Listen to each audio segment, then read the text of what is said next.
दिसतोय परक्याचा फुलाच चेहरासा दिसतोय परक्याचा नसे सुटणार नाजूक गुंता दोष न चरख्याचा फुले मी म्हटले जे होते पाहुणे ते तरी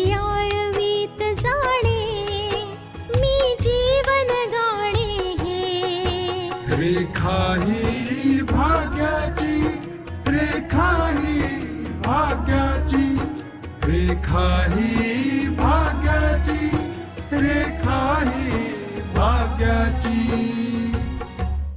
आतापर्यंत आपण पाहिलं आशाला नाना फोनवर रोहितच्या फाईलविषयी सांगतात की विजय ती फाईल घेऊन गेला होता. आशा विजयला विचारते आणि आशाला ते लोक त्या फाईलची राख आणून देतात. घरातले सगळे आशावर हसतात. कावेरी सोबत राहत असलेल्या गोविंद बरोबर विपुल शहा पुढचा प्लॅन आखतो. त्याची नजर बलराजच्या दौलतीवर आहे. आता पुढे. हो हो जा जा, तुला कोणी अडवलंय? पटकन जा. अगं बाई, दूर राहून नाती कमजोर थोडीच होतात. आणि तशी आपली ही सोबत आयुष्यभराची आहे. काय विपुल, काय म्हणतोस? बरोबर बोलतोस तू. मला सुद्धा असंच वाटतं की तू आता तिथे जाऊन राहावस. पण मी तुला जे सांगणार आहे ते लक्षात ठेव. याची बॅग पॅक कर जा. हो दादा.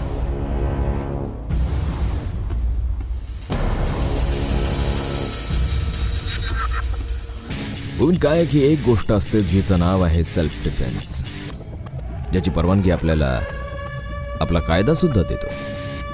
म्हणजे भले मग तो माणूस असेल किंवा प्राणी, त्याला आपलं संरक्षण करण्याचा पूर्ण अधिकार असतो. आणि आपलं संरक्षण करत असताना अनेकदा असं होतं की आपल्याला बळी द्यावा लागतो. मला म्हणायचं की आपल्याला अनेकदा आपल्या माणसांचाही बळी द्यावा लागतो. नाही समजला?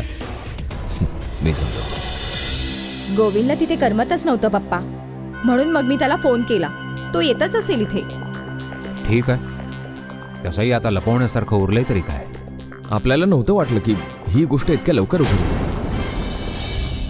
आपल्याला तर वाटलं होतं की हा मामला कळायच्या आतच आपण ते संपवून टाकू. आशाने जर ऐकलंच नाही तर हे सगळं संपवावंच लागेल. बस एकच मार्ग उरतो, आशापासून घटस्फोट. हे काय बोलताय तुम्ही?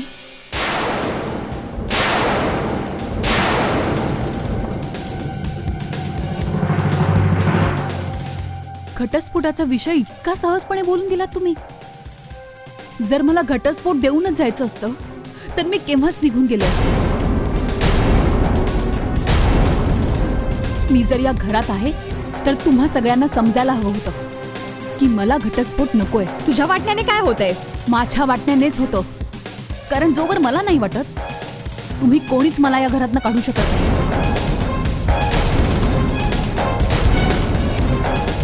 आणि मी तुम्हालाही सांगते की कधी तुमच्या नवऱ्याने तुम्हाला आपल्या आयुष्यातून काढून टाकायचं ठरवलं तर माझ्याकडे या तुम्ही. मी त्याला कायदा काय ते समजावे.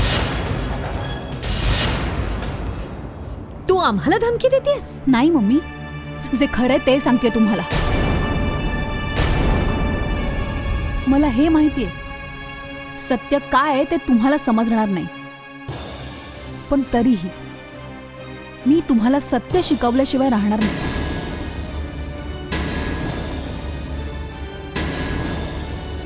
आणि तसंही ही लढाई सत्य आणि असत्याचीच तर आहे, चांगलं आणि वाईटाचीच तर आहे. मी तुम्हा सर्वांना हे दाखवून दे की सत्य नक्की काय असतं आणि वाईट काय असतं. आपल्या जिभेला आवर खाल. कदाचित तुम्ही स्वतःबद्दल इतका आदर निर्माण केला असता ना माझ्या नजरेत की माझं तोंडच उघडलं नसतं तुमच्या समोर.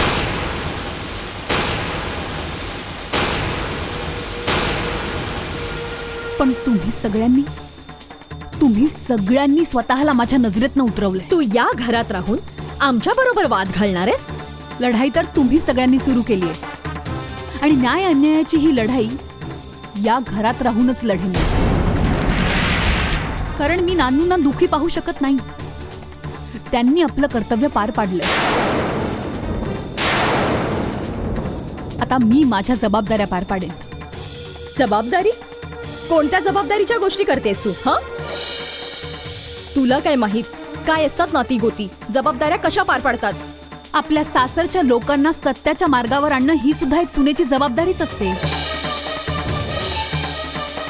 आणि तुम्हा लोकांना मी सत्याच्या मार्गावर आणून दाखवेन.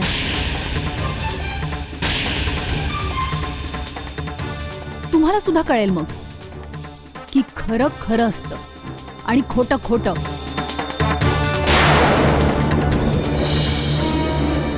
आलात तुम्ही. तुझ्या येण्याची वेळ झाली आहे हे माहित होतं मला. आणि बघा आलास तू. हे काय बडबड करते? तुम्ही सगळे ऐकताय ना पप्पा? सगळं ऐकतोय जावई बापू आणि समजतंयही मला. नशिबाने स्मृती काय परत आली, हिचे तर रागरंगच बदलले. हो पप्पा, लोकांचे चेहरे समोर आले ना माझ्या.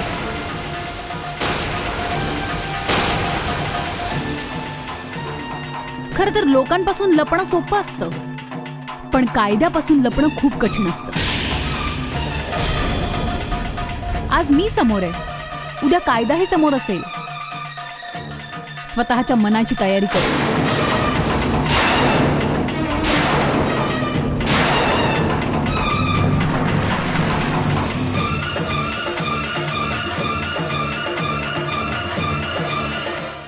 हिचे तर रंगढंग बदलतच चालले. यात विशेष काही नाहीये. ती म्हण ऐकलीच असेल ना, उथळ पाण्याला खळखळाट फार. खऱ्या आणि खोट्याच्या बाता मारते. जगातलं सगळ्यात मोठं सत्य मी हिला समजावेन.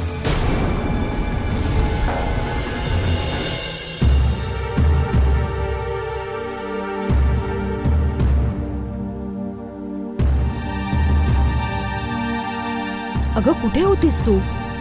ते विजय थोडा अपसेट होता म्हणून आम्ही बाहेर थोडं फिरायला गेलो होतो. का? आम्ही हे एकत्रच होतो तेव्हा नानूंनी आम्हाला पाहिलं आणि माहितीये आम्हाला एकत्र बघून नानू खूप संतापले. संतापू देत त्यांना. ते इथे सुद्धा आले होते. काय? तुझ्या सोहन काकांना समजवायला की पल्लवीला सांगा की विजयच्या मार्गातून बाजूला.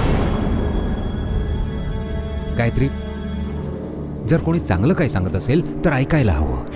ही गोष्ट तुमच्या दृष्टीने चांगली असेल, माझ्यासाठी किंवा पल्लवीसाठी नाही.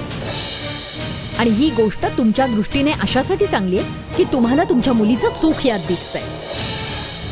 हे कसले विचार करतेस तू? तू प्रत्येक गोष्ट चुकीच्या अर्थाने का घेतेस?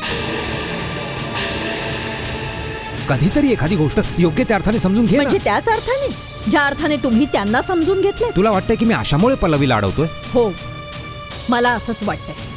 नाहीतर तुम्ही तिला अडवलं नसतं. उलट असं म्हटलं असतं की पल्लवीचं सुख कोणीही राहून घेऊ शकत नाही.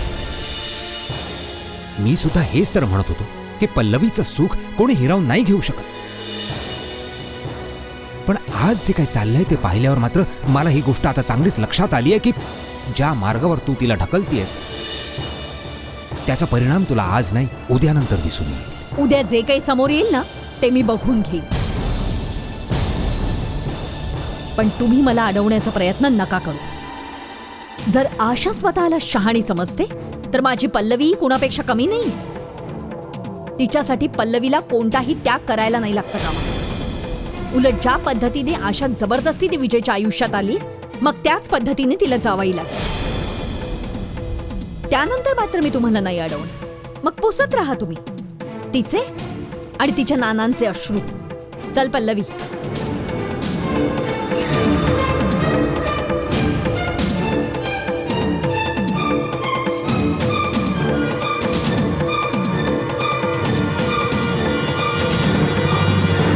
रेखा ही भाग्याची.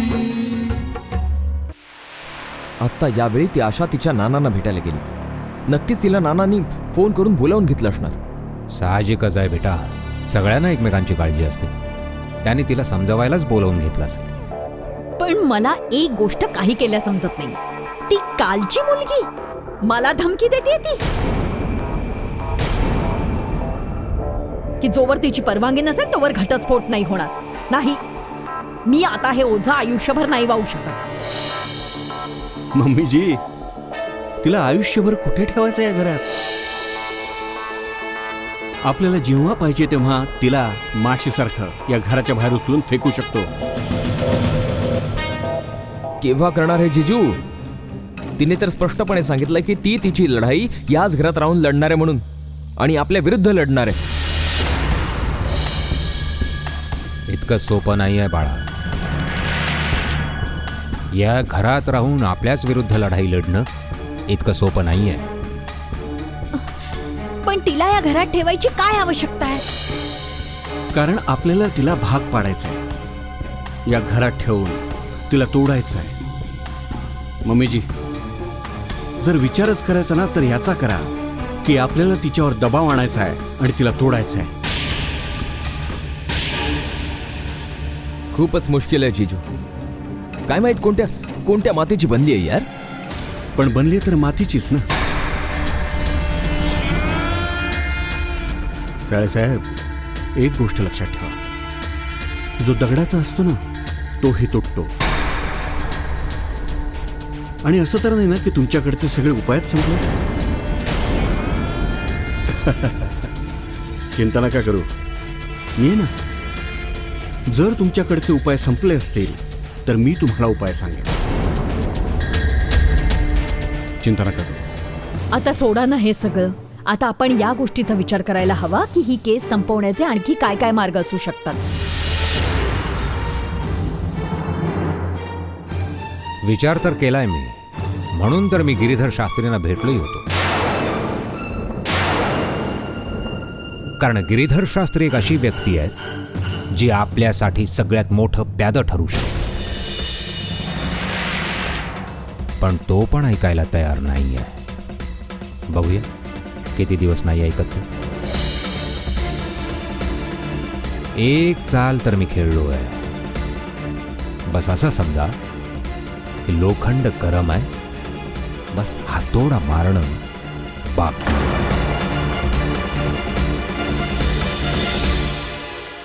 तुम्हाला काळजी करायची अजिबात गरज नाहीये.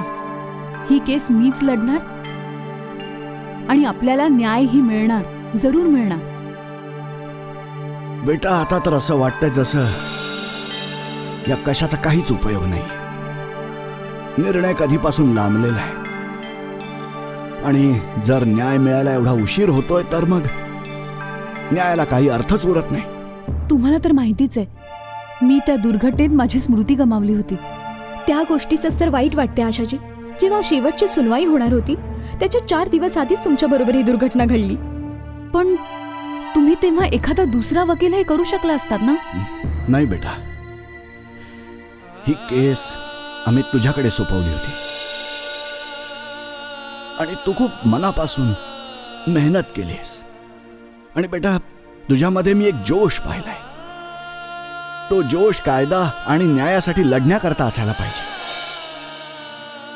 जर ही केस मी कोणा दुसऱ्याच्या हातात सोपवली असती तर तो इतक्या इमानदारीने हे काम नसता करू शकला. आणि आम्ही तर हेही पाहिलंय की इथे प्रत्येक पावलावर विकत घ्यायला लोक आहेत. कोण कधी कुठे विकला जाईल कळणार सुद्धा नाही.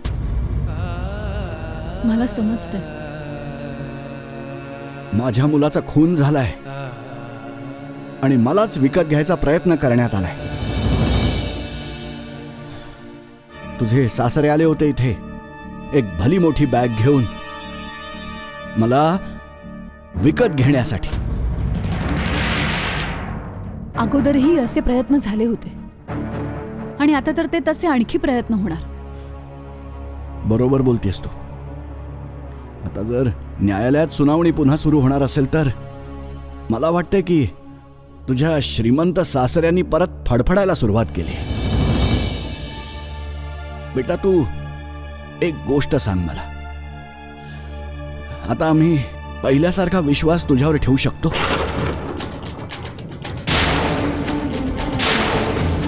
रेखा ही भाग्याची.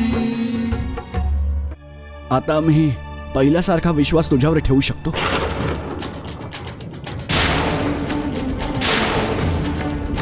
तुमच्या या प्रश्नाने मला विचार करायला भाग पाडलाय की कदाचित तुम्हा दोघांचा विश्वास डळमळीत तर होत नाहीये. नाही नाही आशाजी, असं मुळीच नाहीये. तुमचा गैरसमज होतोय. जर असं खरंच काही नसतं तर तुम्हाला हा प्रश्न पडलाच नसता. बेटा हा प्रश्न अशासाठी समोर येतो कारण तू त्या घरची सून आहेस आणि तुझ्या सासऱ्यांनी अगदी छाती ठोकपणे मला हे सांगितलंय की तू ही केस लढशील, पण जिंकण्यासाठी नाही, हरण्यासाठी. हो हो, हीच गोष्ट तुझ्या श्रीमंत सासऱ्यांनी आम्हाला समजवायचा प्रयत्न केला होता की आम्ही हा विषयच संपवून टाकावा म्हणून. जर मी ही केस हरण्यासाठी लढत असते तर त्यांना असं वैतागून तुमच्याकडे येण्याची काय आवश्यकता होती? त्यांना तुम्हाला हे येऊन सांगण्याची काय आवश्यकता होती? जर असंच असतं तर ते नक्कीच तुमच्याकडे आले नसते, कारण त्यांना विश्वास असता की ही केस त्यांच्या जावयाचं काहीही बिघडवू शकत नाही. पण असं नाहीये. खरं हे आहे की मी माझ्या प्रामाणिकपणाशी तडजोड नाही करू शकत. मी ज्या प्रकारे ही केस सुरू केली होती ना, त्याच प्रकारे मी ही केस तडीला सुद्धा नेईन. मी तुम्हाला न्याय मिळवून देईन. आणि याच गोष्टीला घाबरून ते तुमच्याकडे आले होते. ते फक्त तुम्हाला माझ्या विरुद्ध भडकवायचा प्रयत्न करतायत. तुम्हाला त्यांच्यावर विश्वास ठेवण्याची अजिबात गरज नाहीये. बरोबर बोलतेस तू बेटा. या गोष्टीचा तर मी विचारच नाही केला. हो बाबा, मला वाटतं आशाजी खरं बोलताय. ते आपल्याला आशाजींच्या विरुद्ध भडकवायला आले होते. पण आशाजी, आता आम्ही कोणाच्याही बोलण्यावर विश्वास नाही ठेवणार. हो बेटा, हे तुझ्याच हातात आहे की आम्हाला न्याय मिळेल की नाही, आणि माझ्या मुलाच्या आत्म्याला शांती मिळेल की नाही. मी तुम्हाला न्याय नक्की मिळवून देईन, भलेही यासाठी मला काही करावं लागू दे. तुमचा विश्वास नाही तुटू देणार.